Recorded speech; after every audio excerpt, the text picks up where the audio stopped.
Friends, welcome to infinite coaching classes. आज का जो ये हमारा वीडियो है, ये पार्लियामेंट ऑफ इंडिया जो हमारा वीडियो सीरीज चल रहा है उसका फोर्थ पार्ट है।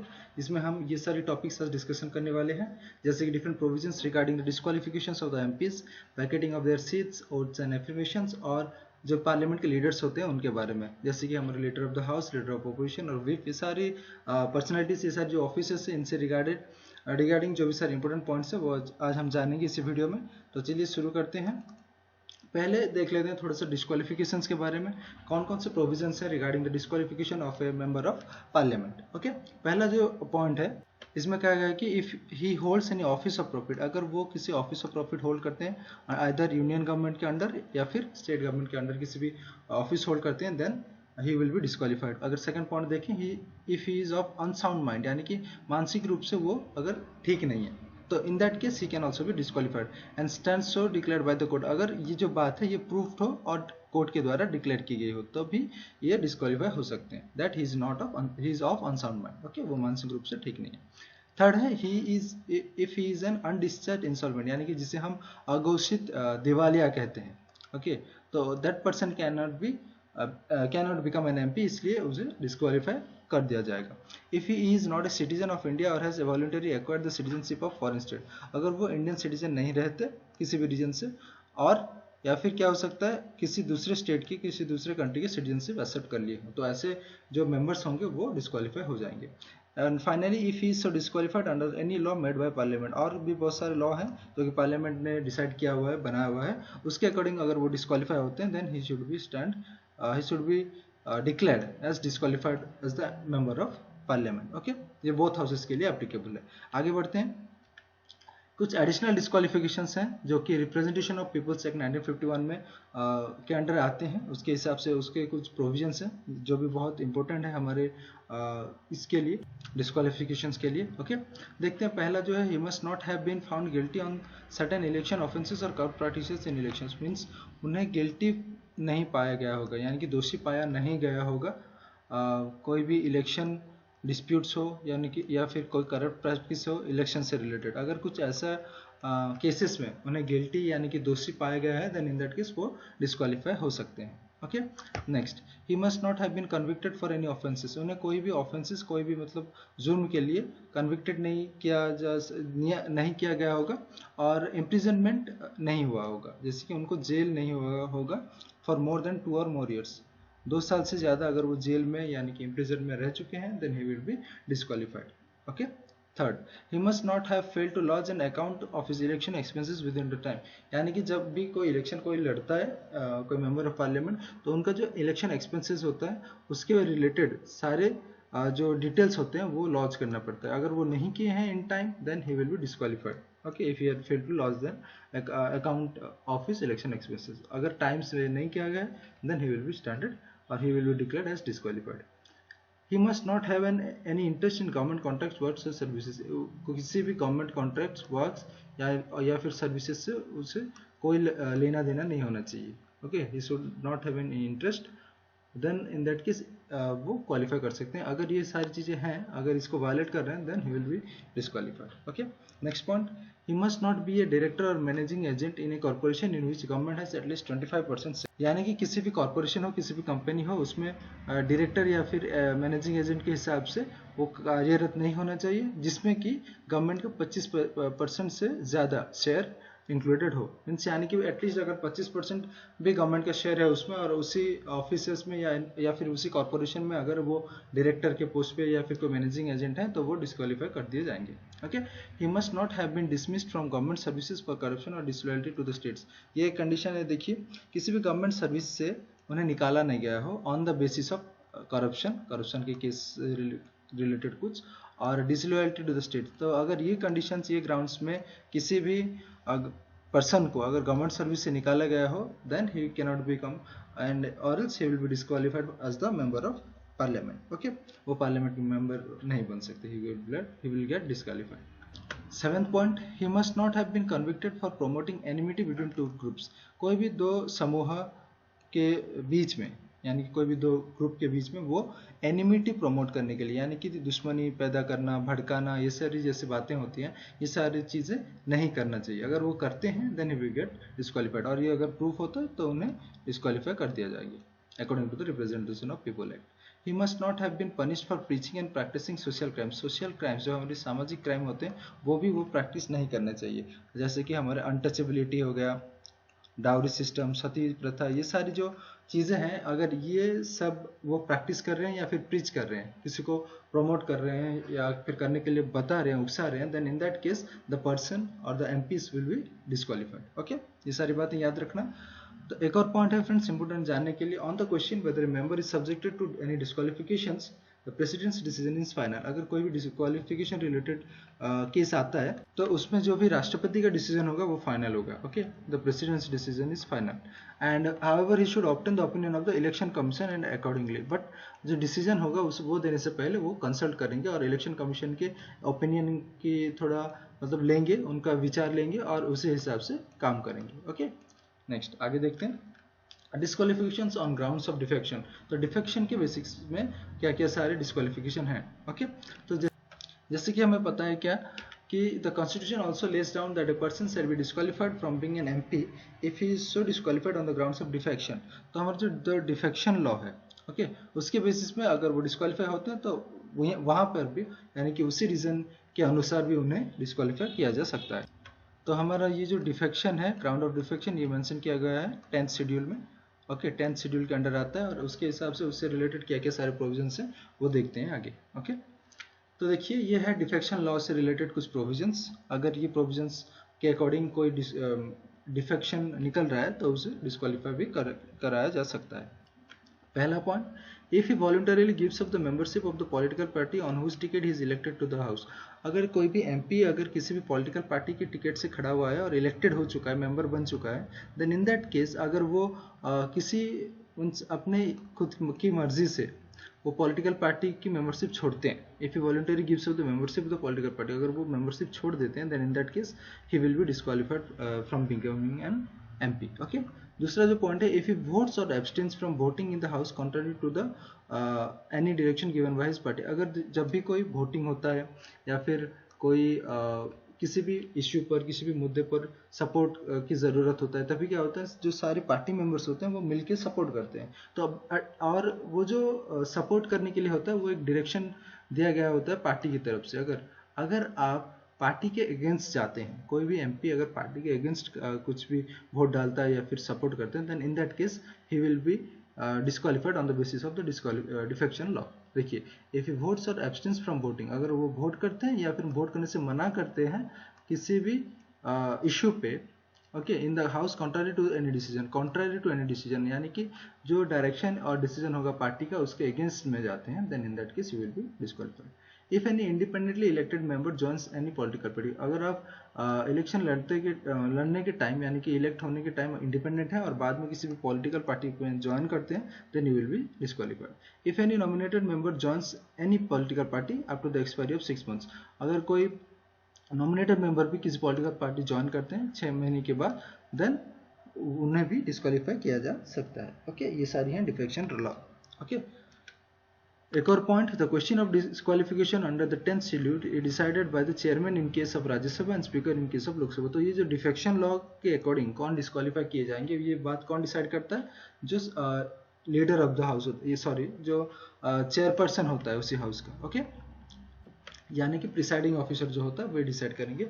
जैसे कि हमारे राज्यसभा के केस में चेयरमैन है और लोकसभा के केस में स्पीकर, वही डिसाइड करेंगे कि कौन से मेंबर को डिफेक्शन लॉ के अकॉर्डिंग उन्हें डिस्क्वालीफाई करना है। ओके, तो in 1992 the supreme court rule that the decision of the chairman और speaker is subjected to judicial review.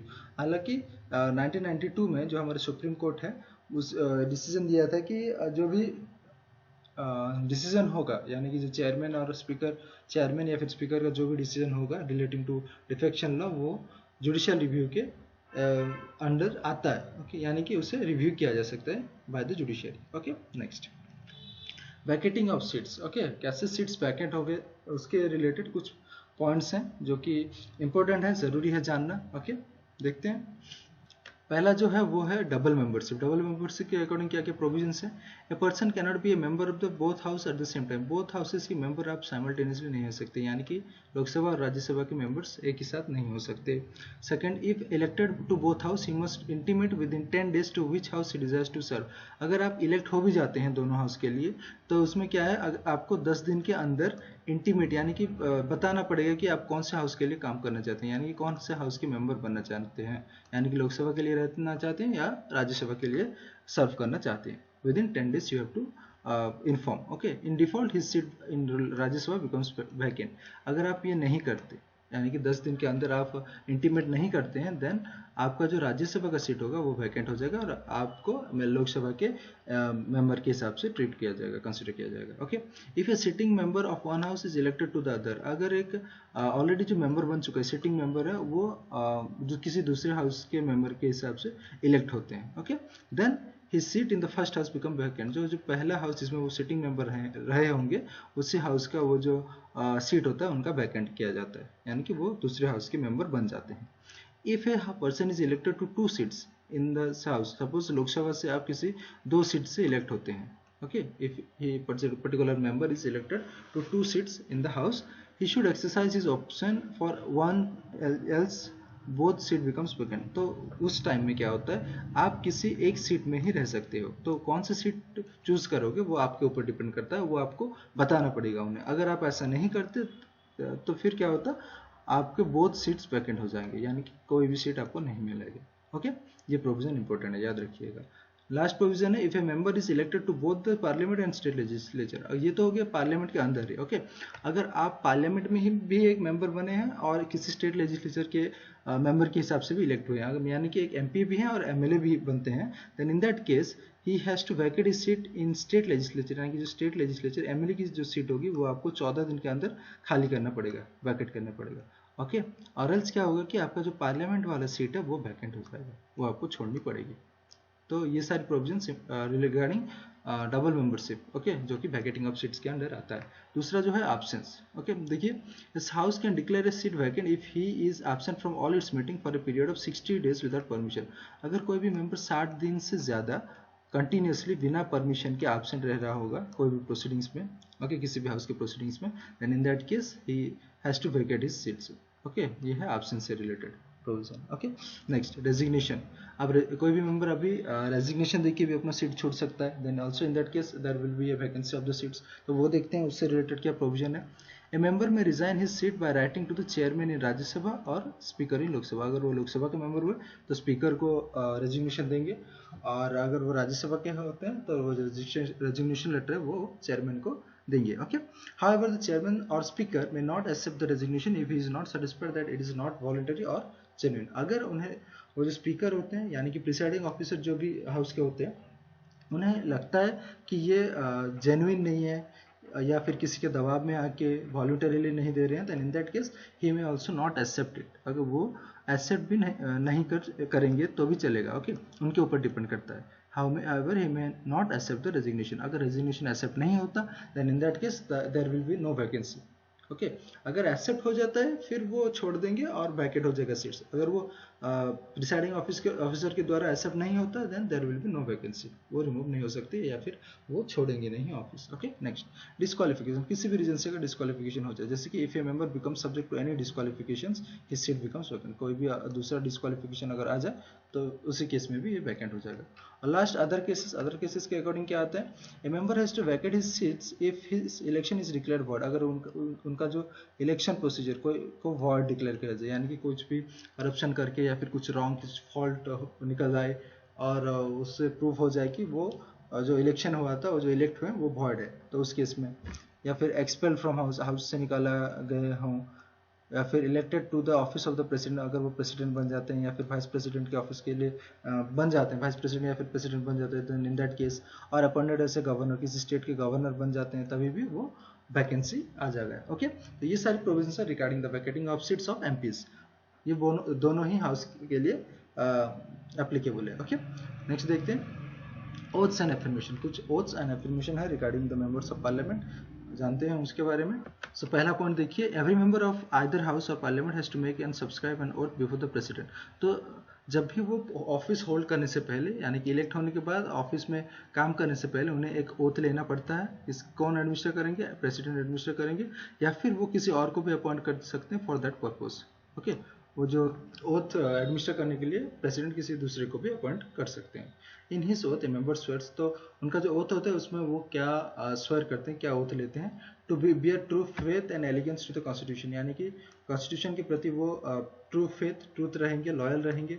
Okay, ये पहला पॉइंट। दूसरा जो है to uphold the sovereignty and integrity, संप्रभुता और अखंडता तो बजाय रखेंगे, बरकरार रखेंगे, इसका भी वो शपथ लेते हैं। थर्ड जो है to faithfully discharge the duties, जो उनका ड्यूटी है वो फेथफुली करेंगे, पूरा ईमानदारी से करेंगे, upon which he is about to enter, किसी भी ऑफिस में वो काम करें, किसी भी पोस्ट पर रहें, वो पूरे कंप्लीटली फुलफिल करेंगे उनका ड्यूटी फेथफुली। ओके, पूरा ईमानदारी से।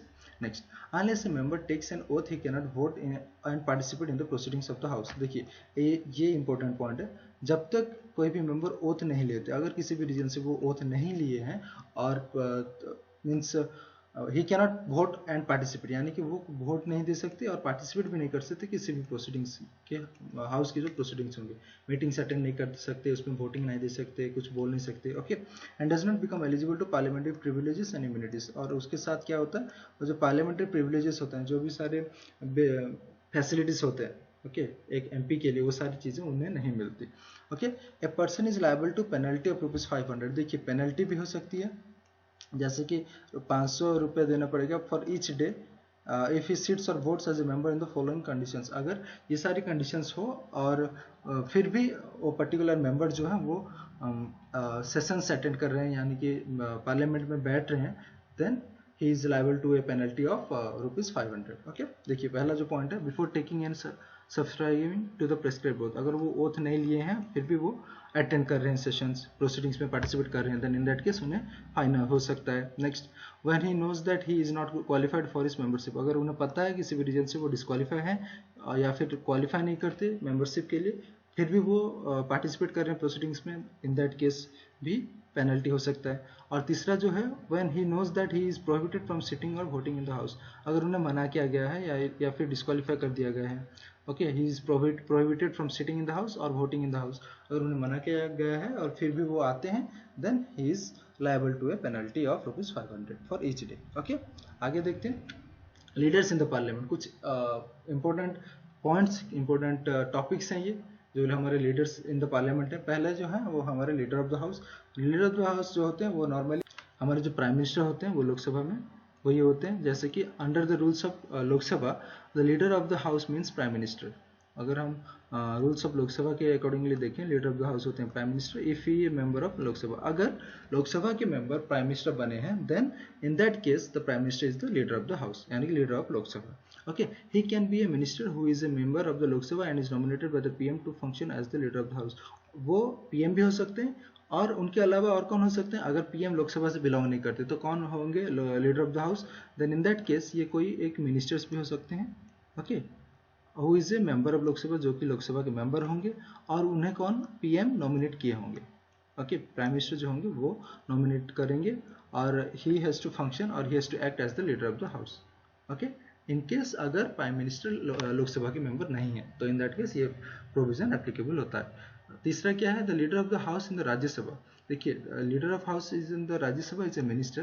राज्यसभा में क्या होता है, कौन होते हैं लीडर ऑफ द हाउस, वो एक मिनिस्टर होते हैं and A member of Rajya Sabha. Minister होने के साथ साथ वो मेंबर ऑफ राज्यसभा भी होना जरूरी है। Okay, and is nominated by the PM to function as such. अगर पीएम उन्हें नॉमिनेट कर सकते हैं किसी भी मिनिस्टर को जो कि राज्यसभा के मेंबर हैं, और वो राज्यसभा के लीडर ऑफ द हाउस के हिसाब से काम करेंगे। Okay, next, the leader of the house in either house is an important functionary. जो भी हाउस की आप बात कंसिडर करें वो एक इंपॉर्टेंट फंक्शनरी होते हैं, बहुत ही जरूरी एक मेंबर होते हैं, एंड एक्सरसाइज डायरेक्ट इन्फ्लुएंस, और उनका डायरेक्ट इन्फ्लुएंस रहता है उसी हाउस में। Okay, he being the leader of the house, he has the direct influence over the decisions and proceedings of the house. Okay, and the conduct of business, जो भी काम होंगे यानी कि जो भी proceedings होंगे हाउस के। Okay, next, the same functionary in USA is known as the majority leader। ये जो हम बोलते हैं leader of the house, इन्हें USA में majority leader कहा जाता है। Okay, he is comparable to the majority of leader of the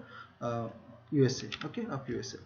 Next, leader of opposition के बारे में कुछ जान लेते हैं। लीडर ऑफ अपोजिशन कौन होते हैं?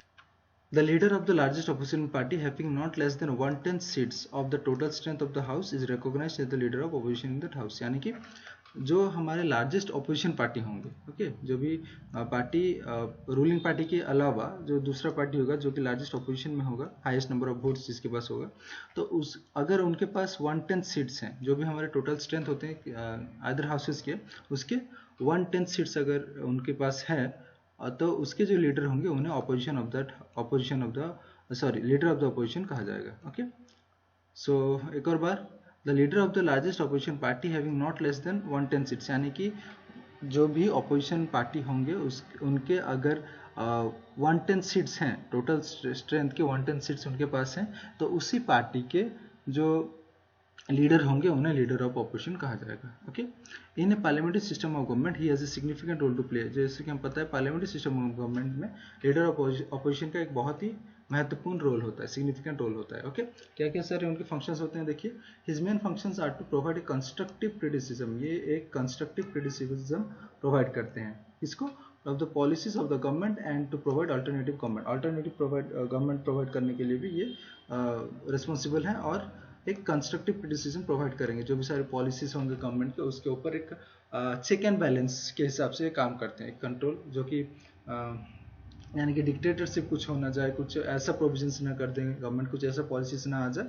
जिससे कोई प्रॉब्लम हो, तो उसके ऊपर एक चेक एंड बैलेंस के हिसाब से काम करते हैं जो leader of opposition। Okay, the leader of opposition in Lok Sabha and Rajya Sabha were accorded statutory recognition in 1977। यानी कि स्टैट्यूटरी जो पोजीशन दिया गया था in the year 1977 both houses के जो लीडर ऑफ अपोजिशन है उन्हें। Okay, they were also entitled to salary and allowances. इन्हें जो है सैलरी और अलाउंसेस भी दिए जाते हैं, and other facilities equivalent to that of cabinet ministers. यानी कि कैबिनेट मिनिस्टर्स के जो भी सैलरीज होते हैं, जो भी फैसिलिटीज होते हैं, वो सारी फैसिलिटीज हमारे लीडर ऑफ अपोजिशन को मिलते हैं। Okay, the leader of opposition was recognized for the first time in 1969। ये याद रखिएगा, 1969 में पहली बार लीडर ऑफ अपोजिशन बने थे। ओके, नेक्स्ट एक और पॉइंट याद रखिए, the same functionary in USA is known as minority leader. जैसे हमने देखा, जो हमारे लीडर ऑफ हाउस उन्हें मेजोरिटी लीडर कहा जाता है यूएसए में, उसी हिसाब से यूएसए जो हमारे लीडर ऑफ अपोजिशन होते हैं उन्हें यूएसए में माइनॉरिटी लीडर भी कहा जाता है। ओके, मूविंग अहेड, देखते हैं व्हिप। ओके, तो व्हिप क्या होता है, उससे रिलेटेड कुछ पॉइंट्स है, देखिए। दो the office of the leader of house and are not mentioned in the constitution, they are mention in the rules of house and parliamentary statute respectively. जैसे कि हम पता है, जो हमारे अभी हमने देखा लीडर ऑफ द हाउस और लीडर ऑफ अपोजिशन, उनके जो ऑफिस से रिलेटेड यानी कि उनके बारे में कुछ भी कॉन्स्टिट्यूशन में मेंशन नहीं है, लेकिन वो कहाँ पे हैं, जो हमारे लीडर ऑफ हाउस हैं उनके बारे में रूल्स ऑफ हाउस में लिखा गया है, और जो हमारे लीडर ऑफ अपोजिशन है उनके बारे में पार्लियामेंट्री स्टैट्यूट लिखा गया है। ओके, इंक्लूडेड किया गया है। हालांकि ये दो जो हैं, ये जो पोजीशंस, ये कॉन्स्टिट्यूशन में नहीं है, ये याद रखिए। तो व्हिप से रिलेटेड क्या है, the office of whip is not mentioned anywhere. इनका जो ऑफिस है ये कहीं पे भी मेंशन नहीं है, इनसे रिलेटेड कुछ भी प्रोविजंस कहीं पे मेंशन नहीं है, not mention anywhere, rather it is based on the conventions of parliamentary government. Okay, ये जो है कन्वेंशंस ऑफ पार्लियामेंट्री गवर्नमेंट के हिसाब से ये बेस्ड है। ओके, जो भी हमारे एक सिस्टम चला आ रहा है, कन्वेंशन चला आ रहा है, उसके हिसाब से व्हिप की पोजीशन है, व्हिप की ऑफिस इंक्लूडेड है हमारे इंडियन सिस्टम में। Okay, every political party whether ruling और opposition has its own whip in the parliament. कोई भी पॉलिटिकल पार्टी हो, चाहे वो रूलिंग हो या फिर ऑपोजिशन हो, कोई भी पार्टी हो, उनका खुद का व्हिप होता है पार्लियामेंट के अंदर। ओके, तो उनके काम क्या होता है, व्हिप का काम क्या होता है, he is appointed by the political party to serve as the assistant floor leader. उन्हें एक असिस्टेंट फ्लोर लीडर के हिसाब से सर्व करने के लिए अपॉइंट किया गया होता है। ओके, तो उनका काम क्या होता है, he is charge with the responsibility of ensuring the attendance of his party. पहला जो है, उनके पार्टी का मेंबर्स सारे कैसे प्रेजेंट रहेंगे, अटेंडेंस कैसे ज़्यादा रहेगा, उसके ध्यान रखेंगे। Okay, in large number and securing that support in favour और अगेंस्ट ए पर्टिकुलर इशू। और जब भी वोटिंग होगा, उनके पार्टी के अकॉर्डिंग कुछ भी अगर वोटिंग होगा, कुछ सपोर्ट चाहिए किसी को, तो इन दैट केस कैसे उन्हें मेजोरिटी मिलेगा, ओके, मेजोरिटी सपोर्ट मिलेगा, उसके रेस्पॉन्सिबिलिटी, वो सारी चीज़ें देख रेख करना है व्हिप का काम। ओके, व्हिप के हिसाब से वो होगा। Okay, the members are suppose to follow the directives given by the whip. जो भी सारे पार्टी के मेंबर्स होंगे वो सब फॉलो करेंगे जो भी डायरेक्टिव्स व्हिप देंगे। ओके, व्हिप जो भी डायरेक्टिव्स, जो भी डायरेक्शंस, जो भी चीज़ें कहेंगे करने के लिए, उन्हें वो सारे मेंबर्स को करना पड़ेगा, otherwise disciplinary actions can be taken. अगर वो नहीं मानते दैट मीन्स उनके अगेंस्ट कोई एक्शंस भी लिया जा सकता है। ओके, ये सारे पावर्स हैं ऑफ द व्हिप। ओके, सो इसी के साथ हमारे आज का वीडियो होता है खत्म। Thank you friends, thanks for watching. अगर आपको ये वीडियो यूजफुल लगा हो, अच्छा लगा हो, then please do like and share to our video and to subscribe to our channel. Okay, thank you friends.